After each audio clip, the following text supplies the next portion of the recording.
Hello everyone, my name is Pacha and welcome to our maybe final episode of this little special series of videos, special series of habitat builds, of course, still for the just released or recently released Oceania Pack, where we build for all of the habitat animals of that pack, all 4 of them.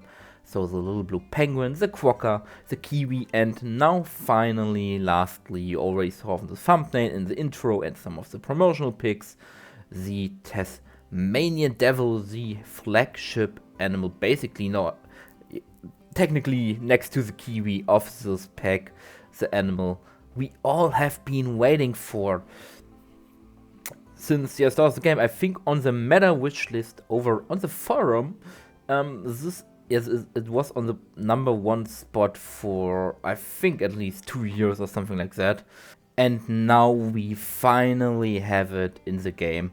And yeah, it is one of the most detailed, most realistic, and really awesome, most awesome animals that we have in the game, that we got in the game by far, so far, and by now. And it really shows how far Frontier has come from their base game animals and base game animations to now these incredible animals that we got with the pack. So it is only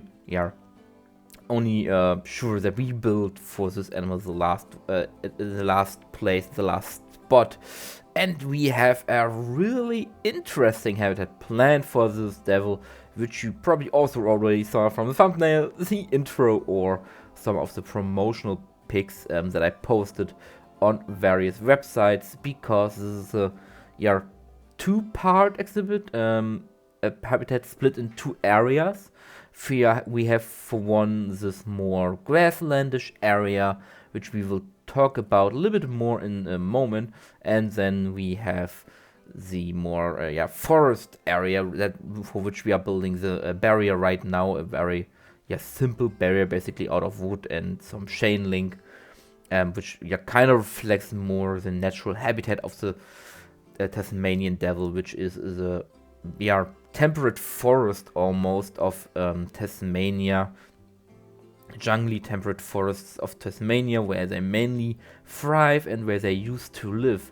But we kind of have these 2 habitats over here, which will be connected by a cave, basically, because of course the Tasmanian Devil also lives in caves. They hide in caves during the night, or during the day they are more nocturnal than diurnal. They hide in these caves, sorry. And this is what I also wanted to include, having like a cave view, an indoor viewing into their sleeping den, basically, which we will see layouts making later. At the moment we are still focusing on building the barriers, basically, but I still cut some stuff out here and there. And the most prominent feature that you already saw while we are building now the cave, with some of my self-made rock walls, four fake rock walls, basically, is of course that street piece in the middle. You probably have seen on the thumbnail in the intro and stuff like that. It is a very prominent feature. These piece of highway, piece of street. I don't know if they have a specific name in Australia, if they also called highway.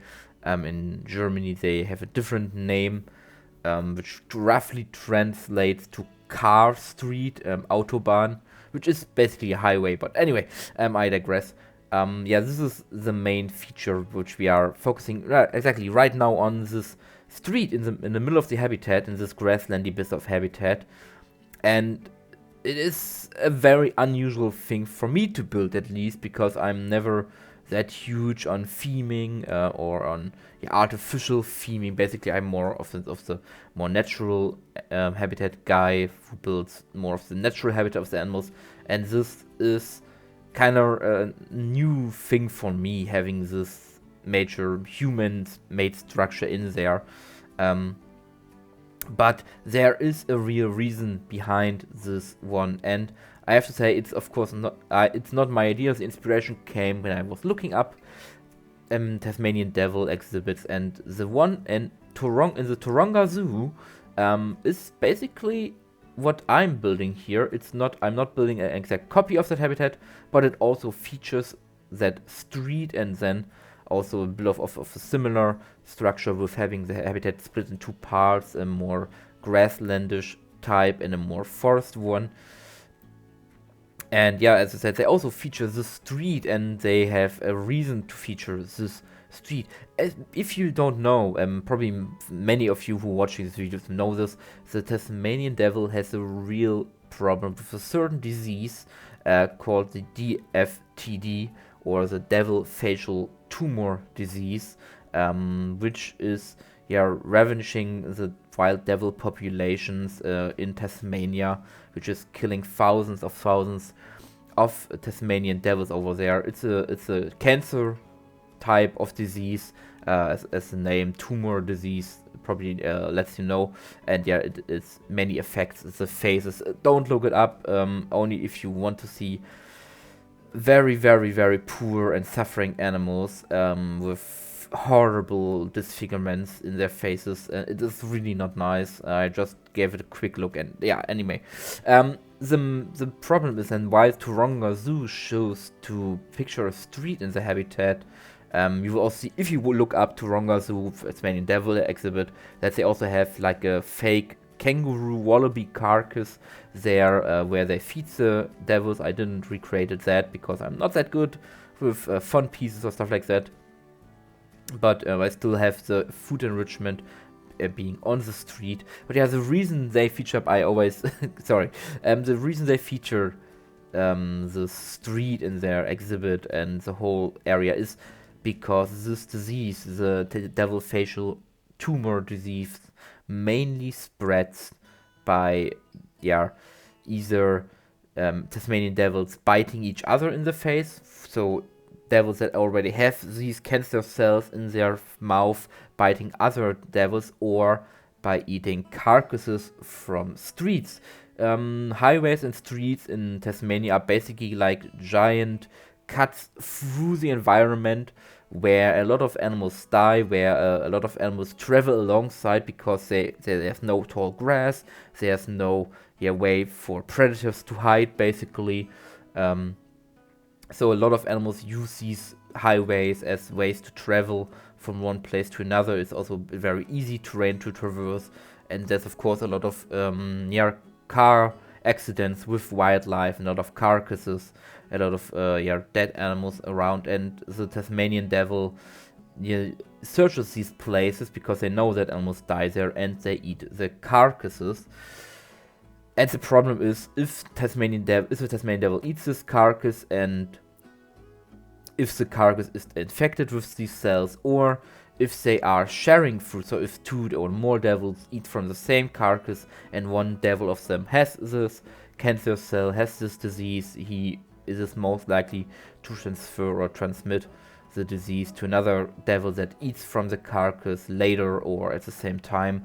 And so this display that I want to show with this exhibit, and also the Taronga Zoo of course wants to show with this exhibit, is about this problem with highways and with carcasses on highways, and with the devils basically now living near these highways most of the time because they know there's food, and thus spreading the DFTD. And so basically it's less of a silly, funny habitat, it's more of an environmental message habitat, with the street over here and with the tunnel of course, showcasing how human interaction, or how human how when humans transform the environment, how that can greatly affect and greatly put animals in danger, and can almost wipe populations out because of that. And the Taronga one doesn't have the tunnel, and the Taronga one has just a mirror on the wall depicting the road going further. I chose the tunnel because I wanted to hide the backstage area in this tunnel. So basically on one side there's an access area or access gate for the Tasmanians from the backstage area to their main habitat. And on the other side, there's the access for the keeper. We are building both now at the moment, and the tunnel basically serves as an access for both the Tasmanian Devils and the keepers to the habitat. But yeah, it's really cool that zoos like Taronga do these environmental messages, because yeah, the tumor disease in Tasmanian Devils is incredible, hard to basically cure or to come by if there's nothing done against it. I don't know, as I said, hundreds of Tasmanian Devils die every year because of the disease. Basically making them vulnerable and stuff. So it is nice to have people who fight against. I think also Taronga Zoo is a main zoo in breeding Tasmanian Devils and then sending them back to the wild. So another good cause for them to do that. And I kind of wanted to do something different here. Of course, we all saw the typical natural Tasmanian Devil habitat, and I thought I wanted to do something different, something a little bit more cool, and a bit more interesting. Also, as I said, more educational, basically. If I would have more time, of course, or if this would be a real zoo, there would be signs next to the exhibit or next to some of the props in the exhibit explaining stuff like pollution, because we also have some barrels over there. Stuff like the carcass on the street itself, and why it's important, why we have to learn about this, and what we can do, of course, against it, to prevent such things. So like don't try to kill animals on the street when you're trying to, right? So drive carefully so you don't kill any animals, and if you see a carcass, let the authorities know that there is one, so they can pick it up and prevent that animals, even Tasmanian Devils or other animals, eat from it or spread diseases via the carcass.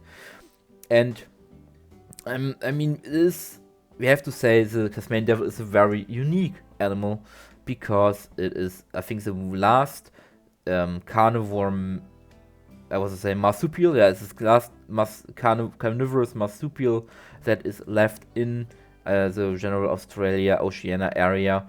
Of course, had in the recent past, we had, of course, also the Tasmanian tiger, I think, which sadly went extinct, and the last specimen died in zoo care, and then it went extinct because of pressure of hunting and livestock. Farmers being afraid of their livestock. So it is really important to protect the Tasmanian Devil, and otherwise such a key feature, such a key animal, and also for the Tasmanian wildlife, will not survive and will go extinct. So we have to protect them, even if we are not living there. It is such an adorable and cute animal. And we are back to a more funny and less tragic talk. We are, of course, now building these returning walls. Sorry if I pronounced that wrong, but these walls that keep terrain a little bit back. So also another feature of human intervening into the natural environment of the devils. But this is what the other side of this area, this for forest area, is for, where I'm now making a little pond, because for the life of me, I couldn't get normal water to spawn in if I wouldn't want to make the whole thing incredible deep. So I'm using now these pond pieces, or these limestone pond pieces from the classical base game set, to create kind of like a fake pond, a fake water hole over here. Sadly, I have to use a lot of rocks to cover the limestone up, but it looks nice in the end with all the foliage. But a little bit more, of course, less trees over here, because there's humans here that destroy the environment, so it's more grassy, more open fields, more farmlandish. And on the other side, we have, on the other side of the base of the rescue cave, of the hidden cave, for the devil, we have the forest, the natural environment of the devil, where they hunt and where they live and where they always have been living. So, especially if you're building a habitat for Tasmanian devils, keep in mind they live in a climate zone that isn't too different from the one in Europe or North America or something like that. There is snow where they live. They are more temperate plants where they live, more of a temperate tropical area there. but they also have snow, they have cold temperatures over there. So if you're building, keep that in mind that you don't have to make a fully arid or deserty area over there. You don't have to make a full tropical area. You can work with some temperate plants in your Tasmanian Devil exhibit, and they also can survive the more colder temperatures of European or North American zoos. So you don't specifically need an indoor area or an indoor viewing area, main indoor viewing area, if you get what I mean. For them, they can have an outdoor area in their enclosure. But yeah, why we are now using a lot of plants and a lot of grasses on this side, a lot of trees and more higher grass on the other side to fill this habitat up and to decorate it. I will leave you with the rest of the video with some nice chill music by the amazing musicians and creators of Planet Zoo, and then I will see you in the real-time part at the end to look at the whole enclosure in its totally finished form and style, and to talk about small details here and there. So I will see you at the end of this speed build, and so far and until then, enjoy the music.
Alright, we are now in the real-time part, as you can probably hear in the background from these grunting Tasmanian Devils there. They are running inside their den.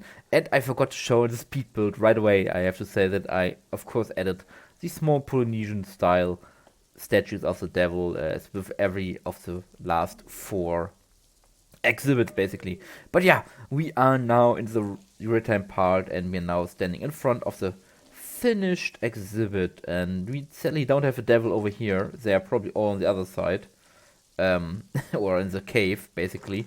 But yeah, this is the human environment, human intervention, human destroys nature side, basically, with some barrels, with some fallen trees over here and over there.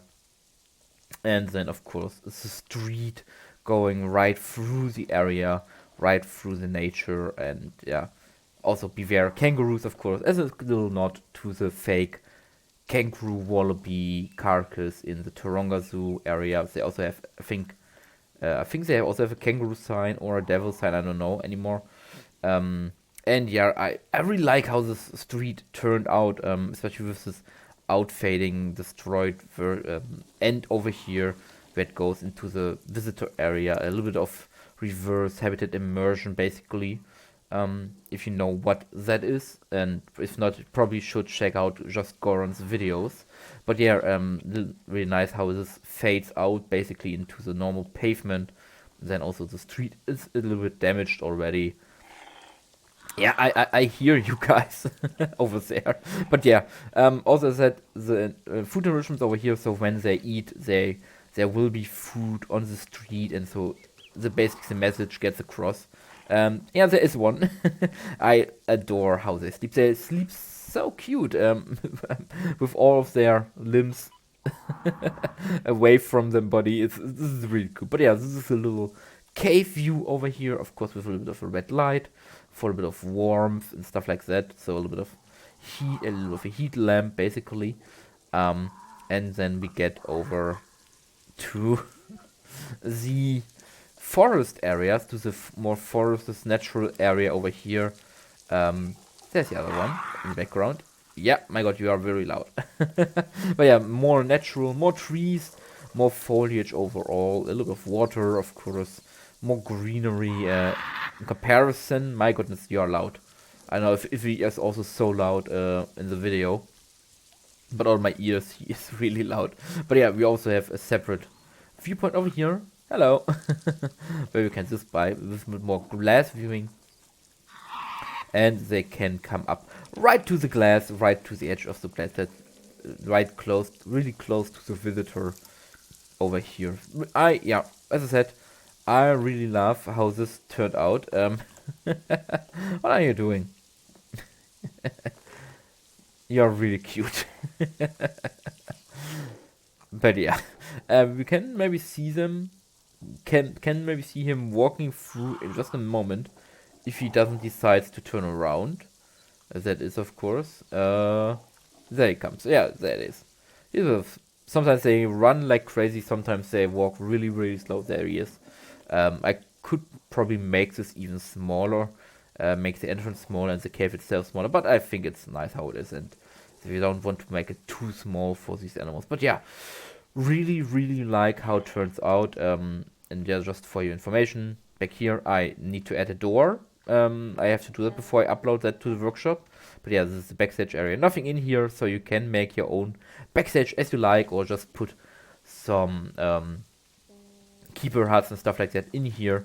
But yeah, as always, all of the other ones, this will be available on the workshop as soon as the video goes live, so you are able to download it for yourself and then put it in your zoo as soon as you blueprinted it. I only upload the map version because there are some problems with the map, with habitat blueprints at the moment and uploading them.